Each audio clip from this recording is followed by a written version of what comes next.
వైద్యానికి ఖర్చు పెట్టి అప్పుల పాలైన పేదల కుటుంబాల్లో వెలుగులు నింపడమే సీఎం రిలీఫ్ ఫండ్ ప్రధాన లక్ష్యమని గోపులాపురం ఎమ్మెల్యే మద్దిపాటి వెంకటరాజు అన్నారు.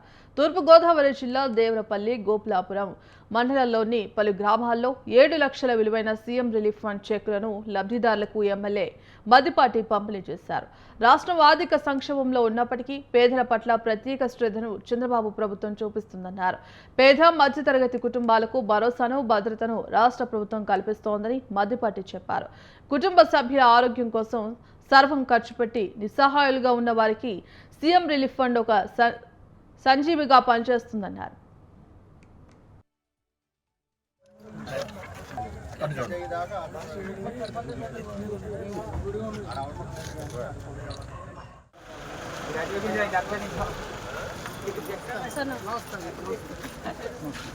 నమస్తే అండి.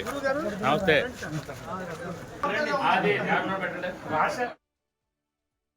సీఎం రిలీఫ్ ఫండ్ ద్వారా ఎవరైతే వైద్యం ఆర్థిక భారం అయిపోయిన నేపథ్యంలో వైద్యం చేయించుకోలేని వాళ్ళకి లేదా వైద్యం చేయించుకుని అప్పుల పాలైపోయిన పేద కుటుంబాలకి సీఎంఆర్ఎఫ్ ద్వారా ఒక సంజీవిని లాగా ఈ రోజున ఎంతోమందికి ప్రాణభిక్ష పెడుతుంది.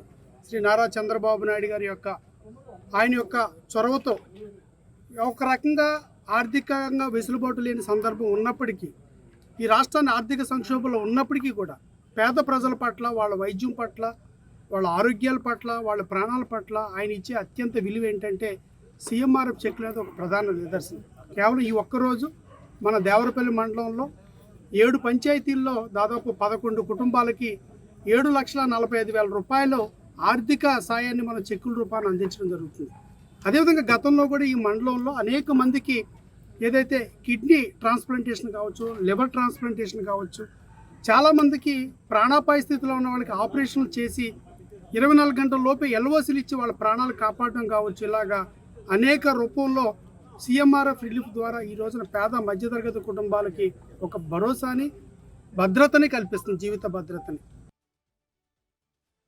సీఎం రిలీఫ్ ఫండ్ ద్వారా ఎవరైతే వైద్యం ఆర్థిక భారం అయిపోయిన నేపథ్యంలో వైద్యం చేయించుకోలేని వాళ్ళకి లేదా వైద్యం చేయించుకుని అప్పుల పాలైపోయిన పేద కుటుంబాలకి సీఎంఆర్ఎఫ్ ద్వారా ఒక సంజీవిని లాగా ఈ రోజున ఎంతోమందికి ప్రాణభిక్ష పెడుతుంది.